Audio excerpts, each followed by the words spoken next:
Startuprad.io, your podcast and YouTube blog covering the German startup scene with news, interviews, and live events.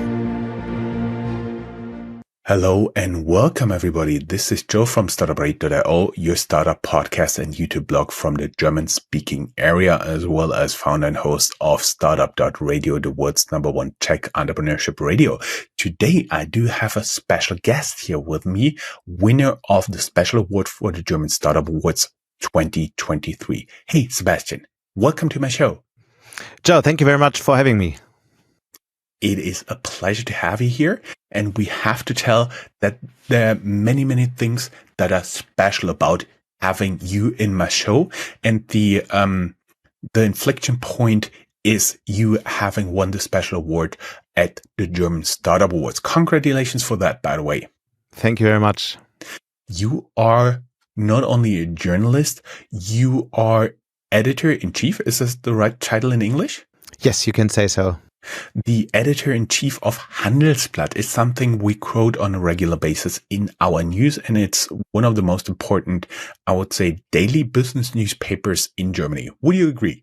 Yes, I think it's the only daily business paper we have in Germany right now. We have quite a few blogs and big sites like Bloomberg and FT, but they don't really cover German business like we do on a daily basis.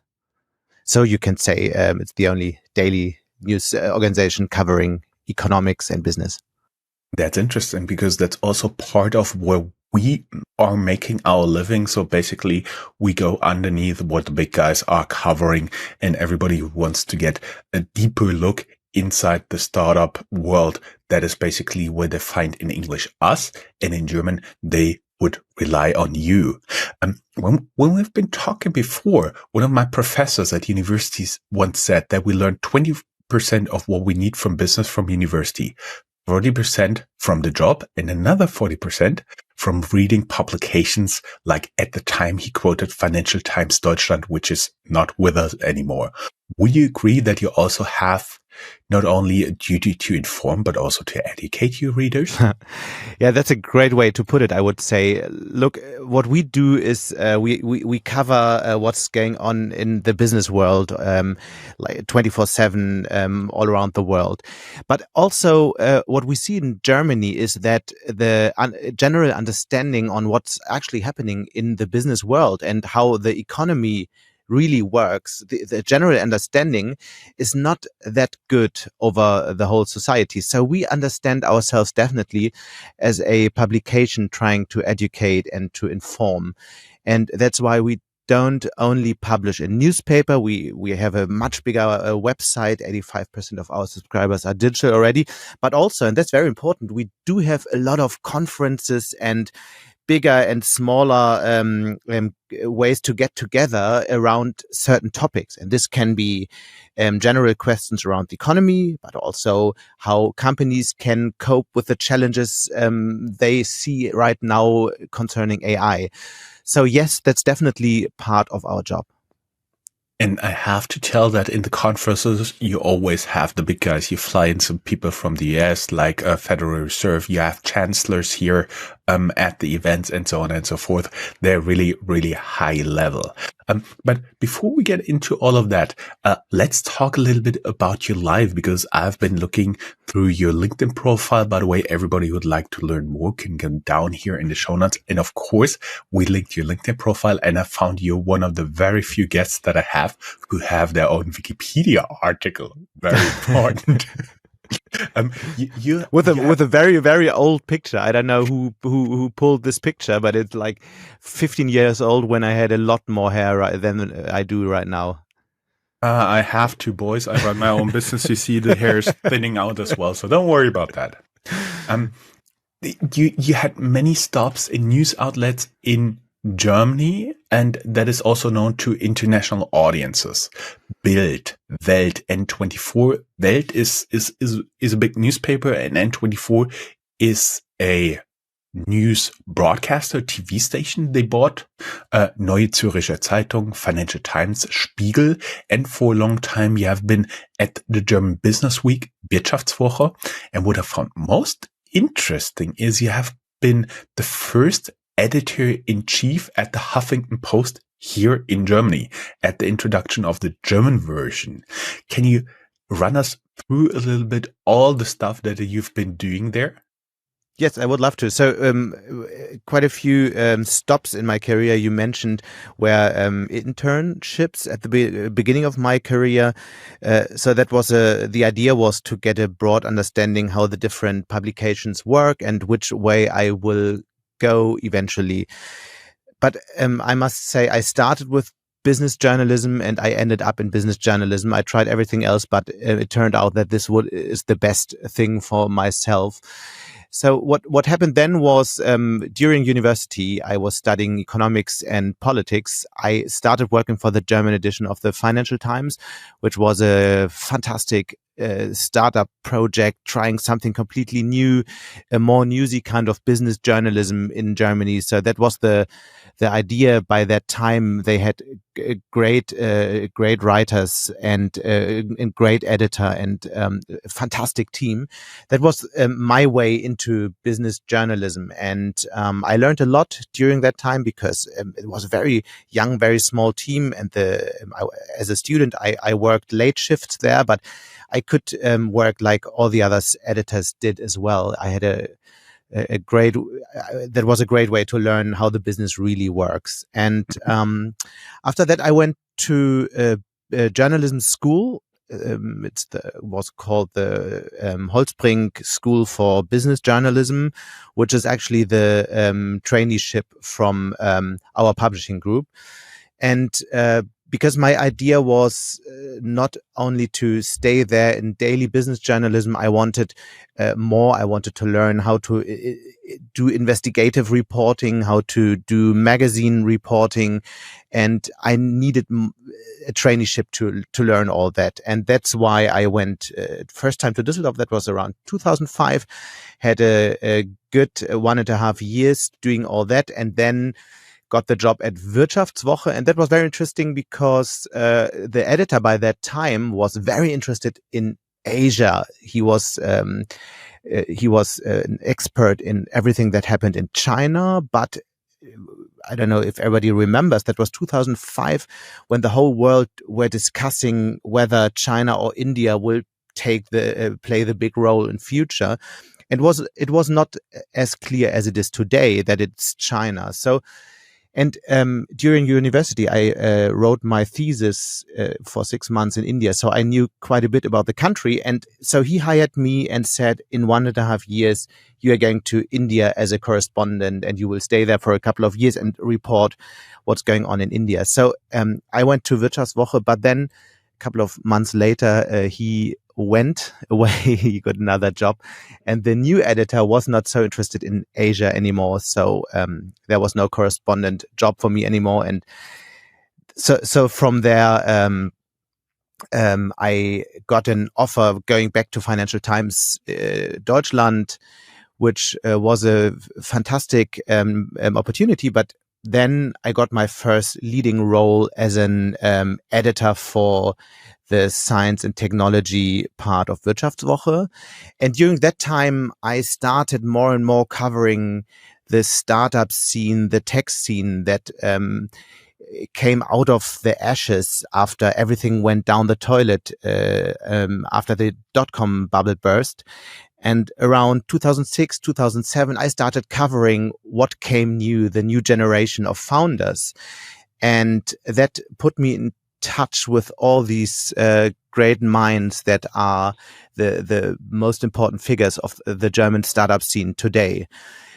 So that was basically the start of my career. I was leading this part of the publication for almost 8 years. And then you mentioned Huffington Post. Something very interesting happened because all my life I was interested in media innovation, in how our industry is changing. And one day I met Ariana Huffington, this bigger than lifetime figure for some people, on a conference. And we stayed in touch. And one day she called and asked if I could imagine to run the German edition of HuffPost. And It was not a very difficult decision for me, because the first time ever I could really show that I'm not only reporting on what's going on in the tech and especially media world, I could really show and try out something new. And that was something I really wanted to do. And that's what we tried for 5.5 years. In Munich, it was a cooperation together with Burda. And it was a fantastic time. I learned everything about digital journalism and was working together closely with the colleagues in New York.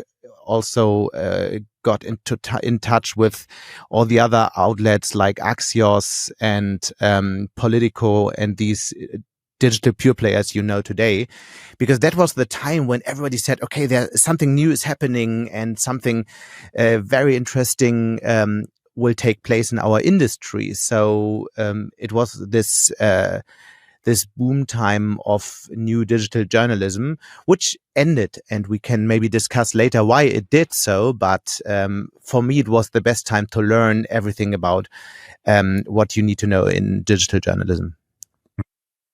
We may add for our audience, because a lot of people are listening to this outside of Germany, that Burda and Holzbrink are both media houses, like large publishing houses owning a lot of different media outlets. And Holzbrink is also as HV Capital, VC investor that we quote from time to time. But it feels like they are doing less of investment here. And it's also, it's very interesting. Both are family-run business. This is something you need to know about the German media scene, that the big media organizations are basically all family-run. Mm-hmm. Yeah, that gives them some continuity, but also the influence of the family, right? I don't know if I can't say so for us. So it definitely our publisher Dieter von Holzbrink has a very long view on what's happening in our industry, and he's investing a lot because he truly believes that media is the basis for everything we have in our democracy. Mm-hmm. But I wouldn't say there's influence, if you say so, because he is a very traditional publisher, and he says, look, I'm organizing the best framework for you to do the best journalism, but there would be never influence on you should cover that or you should cover this in a different way. And this would be dangerous, and I'm very happy that in our group we have never seen that. Mm-hmm. Before we get into what you're doing at Handelsblatt, for which you won the award and which frequently makes me and Chris quote you guys in our news, you've been playing with new radio stations in the 1990s with private radio. That was also something very digital for you? Look, the funny thing about myself is that I made my hobby my profession. So during I was young, my plan was to become musician, and I played the violin a lot and had some successes also in competition and so on.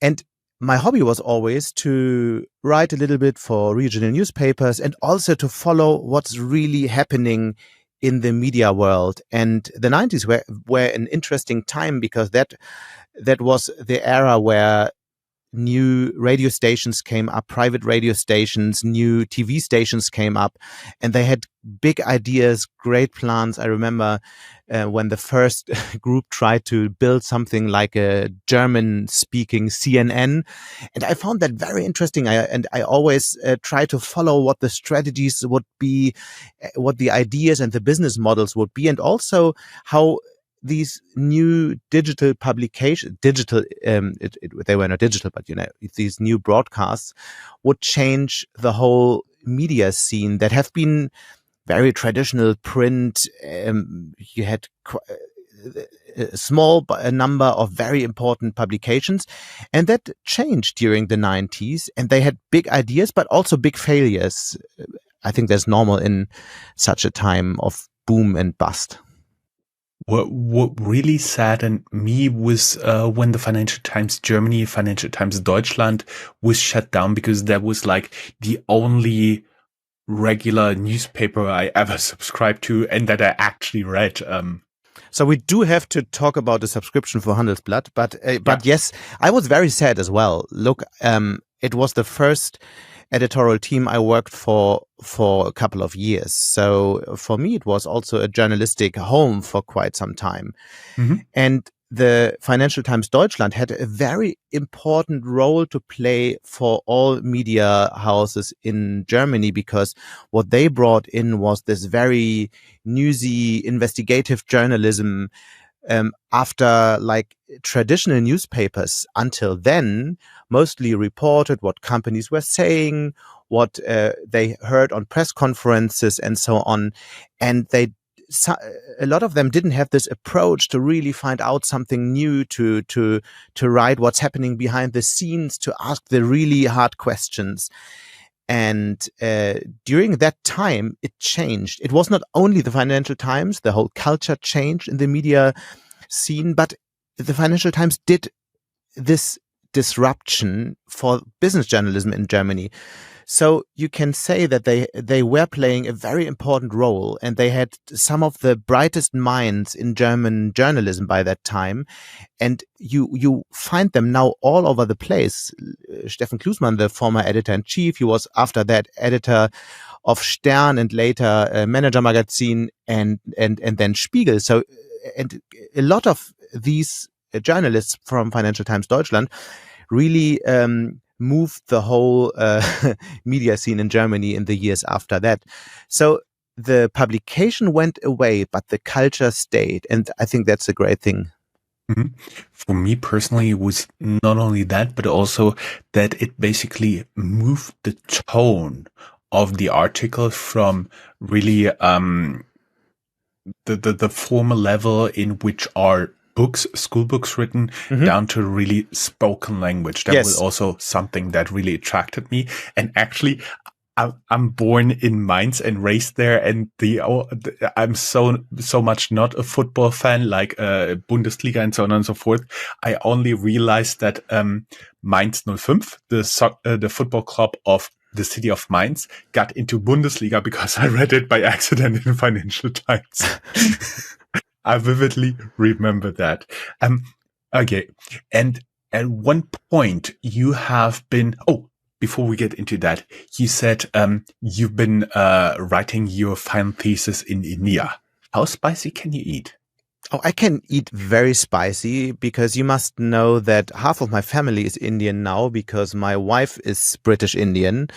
And so I got used to very spicy food, and I liked it before also. So yes, I'm ready to do any competition. Maybe not on a podcast though. No need to do that. And you then moved into your position at Handelsblatt in 2018. Can you take us through your journey, what you did there? And also, I want to mention that 2022, you won the award for the best editor-in-chief in your resort. Yeah, that was a great honor, and I don't know how I deserved it. So you might ask the jury, but I was very happy to be named best editor that year.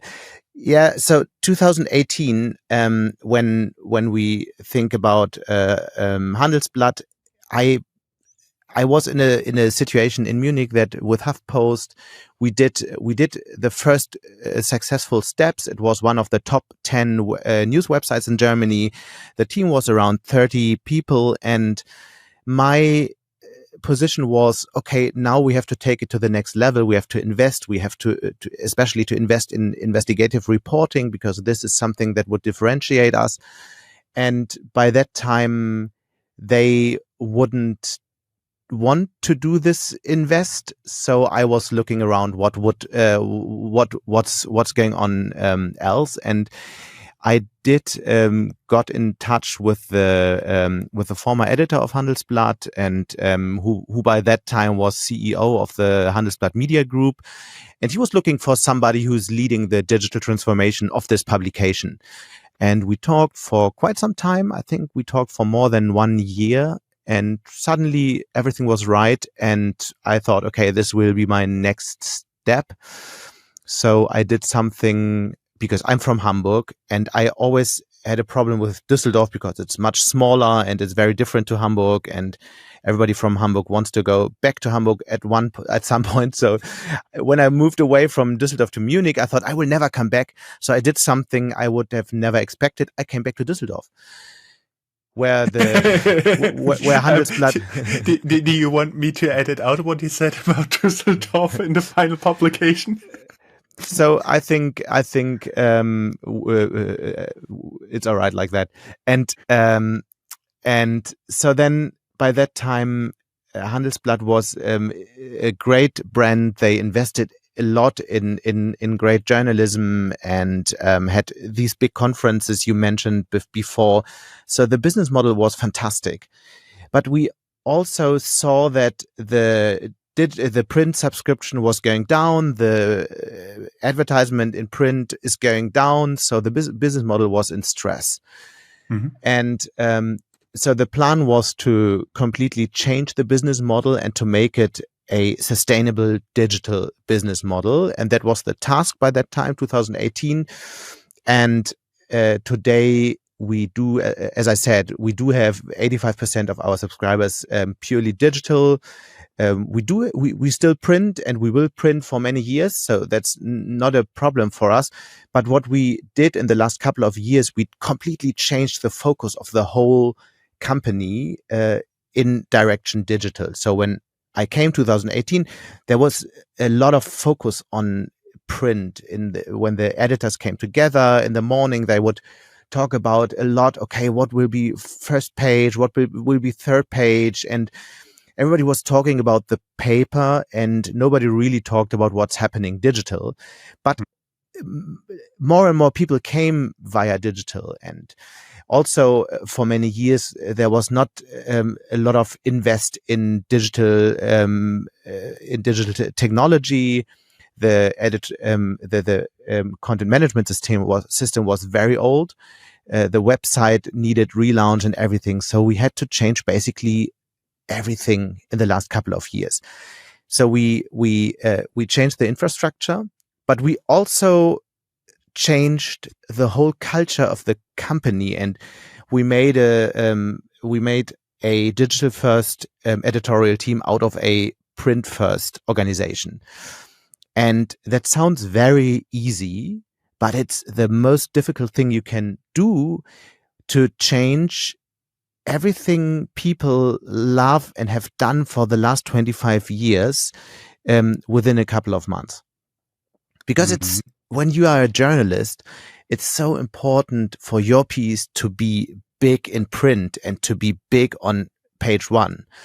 So to make them understand how much more important it is to be on the top of the website and to have a great click-through rate, and to make the reader engage a lot with what you just wrote, it's just different. And this is what we started. It's this culture change we started 2018. And I must say, we can talk a lot about what we did. The most important thing is the team always asks, okay, how far did we get now in percent? So how far did we get, and when is this over? And I always say it's 65%. And then the editors say, but you said 65% last year already. And then I say, yes. And the truth is it will always be 65%, because the whole environment, the way people are using content and changing the way they read is changing so quickly that we have to adapt every year. Mm-hmm. That made me smile. There's a software company out there. Everybody who's in financial services knows what I'm talking about.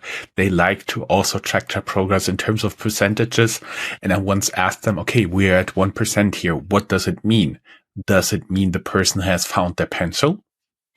So it's always very tough to say how far are you, as you said, when the target is moving in terms of percentage, but also what the percentages actually mean. But what I found in startups, in scale-ups here in Germany, it's always very good if you can point to an example that is working, for example, in the US. What came to mind when you've been talking is how the New York Times digitized their business model. Did this help you to argue for a digital first strategy, and would have been damaging to you if that would not have worked for them? Yeah, so we have a lot of conversation until today, a lot of conversation with New York Times, Wall Street Journal, Financial Times. We also went there for a couple of days and had in-depth conversations how they put their strategy, how they changed also their strategy in the last couple of years. So this is something what I really like about the new media industry, that everybody's talking to everybody and tries to learn. And even like big publications learn from smaller publications like us. And because everybody has the same questions right now, nobody is really the absolute front runner. And yes, definitely. I mean, the American publications, the FT, have been so much quicker and started so much earlier with their change in business model. They said we do subscription first for already like 10, 15 years ago, whereas we in Germany had this stupid idea that content has to be free and we can finance quality journalism and reporting, investigative reporting with advertisement, which is an absolute stupid idea, because what you earn with each viewer of your content is going down every year. So you see, either you really drive your traffic, and which many publications do with publishing stupid content with crappy headlines. So either you do that or you earn less money. So this can't work in the end. So what I always say is we are in a very interesting position right now, because the first time ever in media business, we do have a business model that is putting journalism in the center. It's a lie that giving everything for free is something that came up with the internet. When you look into the business model of the big publishing groups before, the truth is they earned 70-80% their money, 70 to 80% of their turnover was in advertisement. So, and the rest, so the money they earned was with reach. And that's why so many print publications sold quite a few print publications, but also gave away much more to have a high number of readers every day, because the business model was not to sell content. The business model was to sell eyeballs to advertisers. What we do now is the first time in our history, content is really in the center of our business model. So what we do have to understand every day is, how do our paying subscribers really read our content? What do they read? What are they interested in? And the most important question is not, what do we as editors think? The most important question is, what questions do our readers have for us every day, each hour?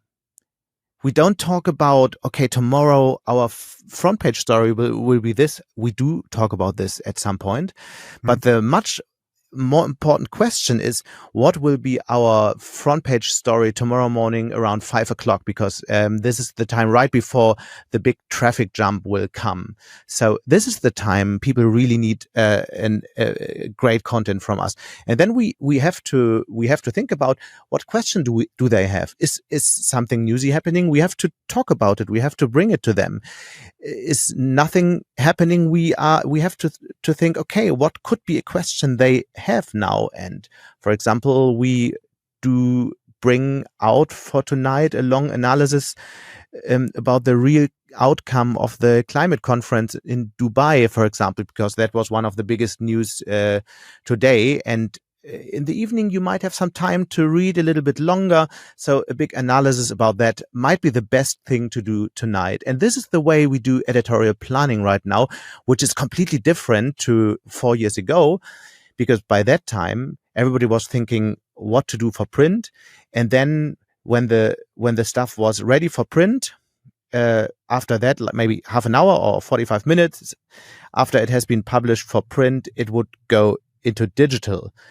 But this could be 14 hours after the news broke, and nobody would be interested in the news anymore 14 hours later, because all the other sites would have reported it. So that is really a cultural change we did now. We do focus on what to put digital, and in the end of the day, a fantastic team of editors compose a newspaper out of that. I see. It's a little bit easier for you to have just one time zone where I assume the vast majority of your audience is located. It's completely different for me. I'm actually, every time I publish something, it stretches over something like 36 hours, because I start in the US, Asia, Europe, and then the next day I have it behind the Great Firewall in mainland China on Himalaya. But the question for me would be, when are those peaks? Is it between 6 a.m. and 9 a.m. when the people are reading in the morning first, like on their cell phone, on their tablet, and on the desktop computer? It's very, very interesting. One fun fact is, when you are a paying subscriber for Handelsblatt, you get up earlier.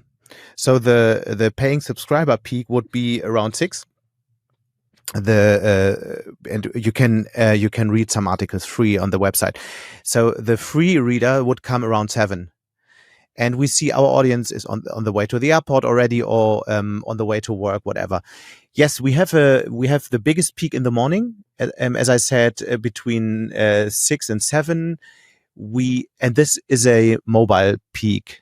It's not a lot of website traffic, and most of the traffic with our subscribers would be in our app.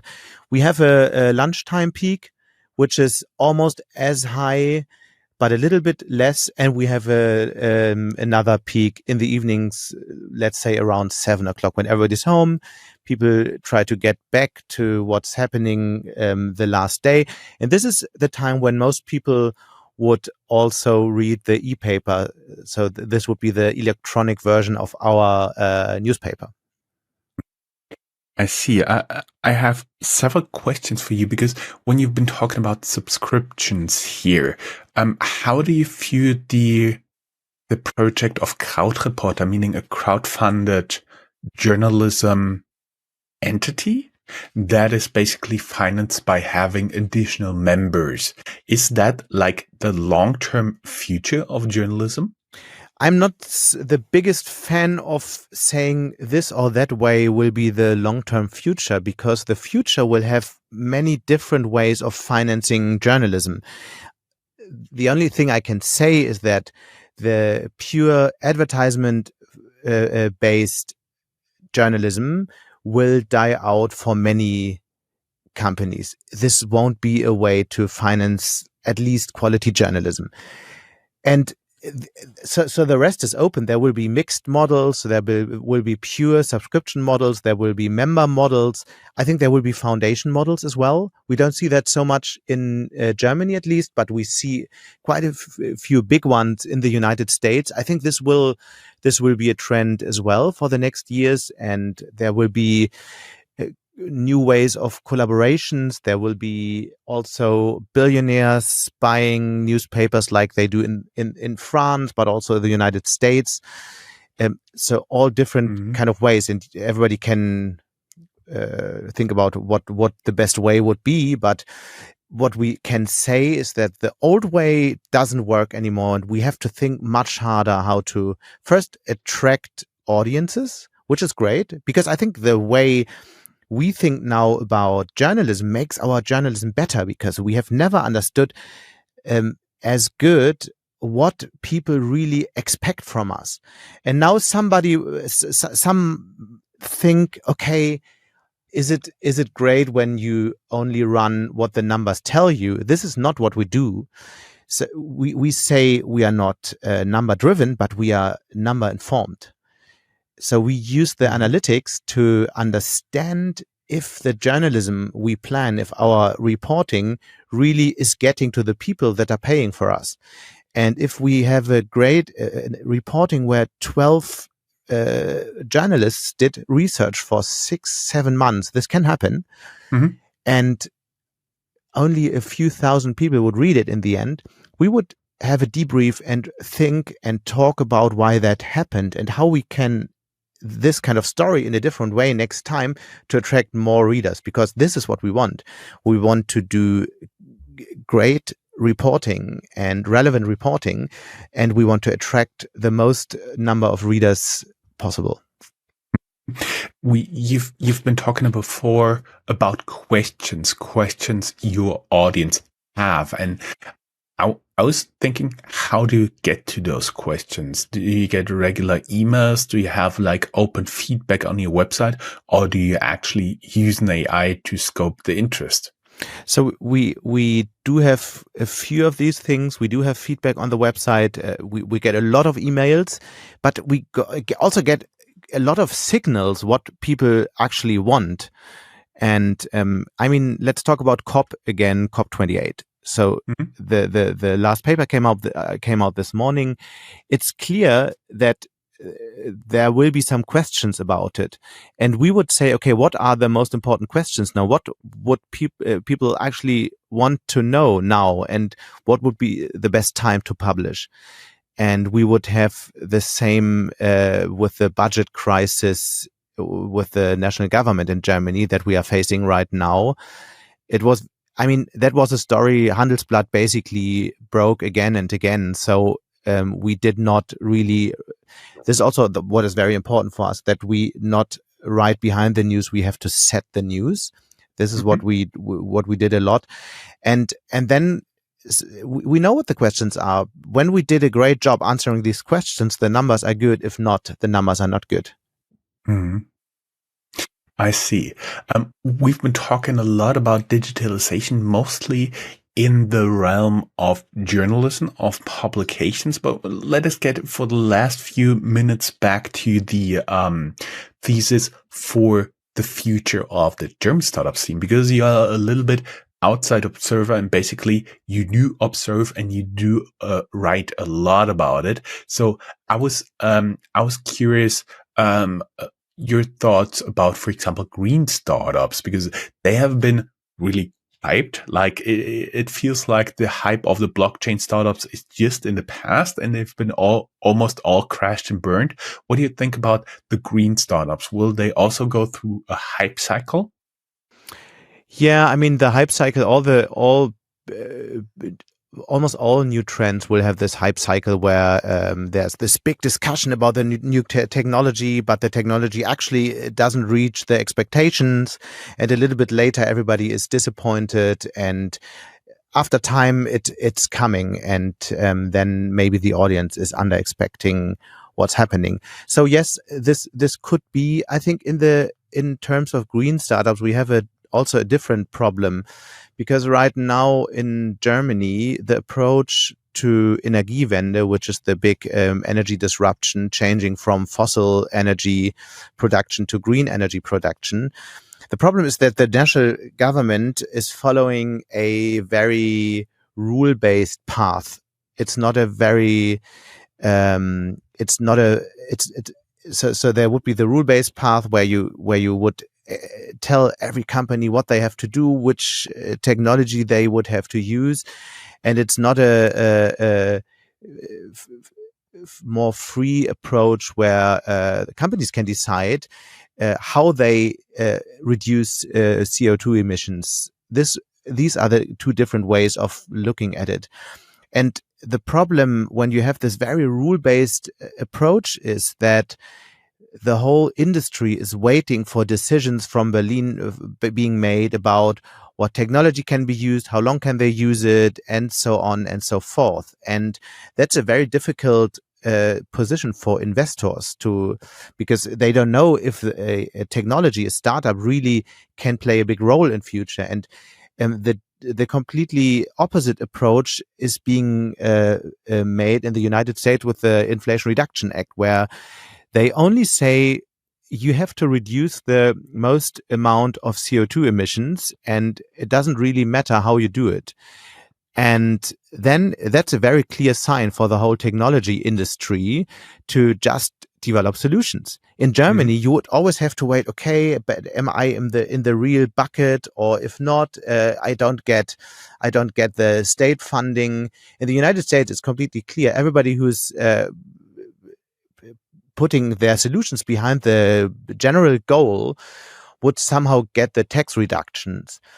That's so much more easy, and it's so much more clear for the economy what decision to take. And this is something I criticize about the German approach a lot.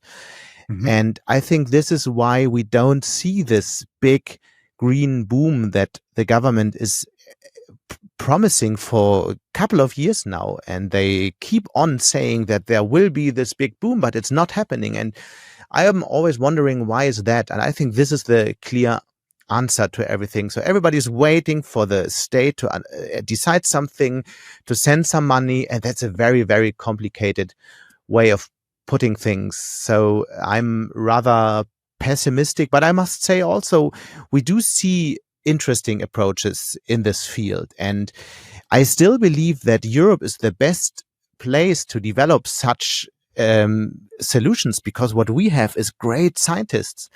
From our universities, you see the biggest number, especially in these fields, of engineers thinking about all these solutions.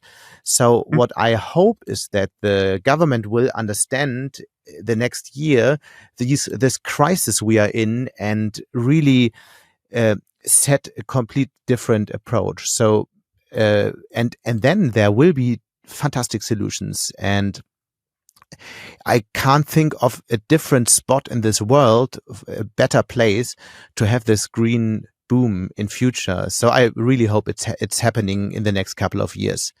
But there's also another thing I'm thinking a lot about.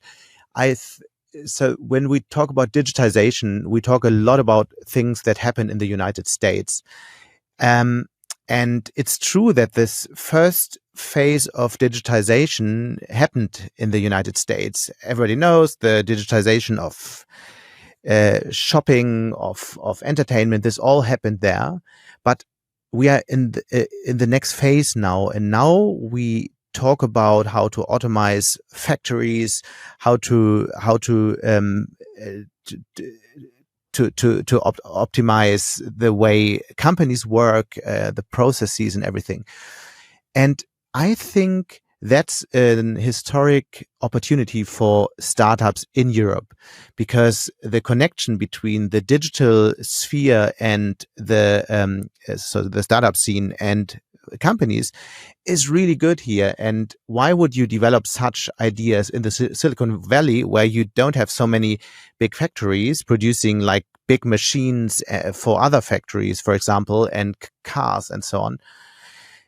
So I think this is something we have to keep in mind. And when we talk about Celonis, which is a great company from Munich, the most valuable startup in Germany right now, that's a very interesting development. And you will see quite a few other companies going in that direction. When we talk about logistics, when we talk about how to organize things within your company, you see a lot of very interesting ideas in these fields. So what I believe is, when we look for the next digital revolution coming from Europe, it could be maybe that. And when we take the right decisions in the next years, it could also be the green revolution. It could be. Fingers crossed, thumb pressed, as we do in Germany here. Sebastian, congratulations again to the special award. It was a pleasure talking to you, and we are running now at almost 45 minutes recording. So it was a very long and very interesting interview. Thank you very much. Thank you so much for having me. Totally my pleasure. Have a great day. Bye-bye. Bye-bye.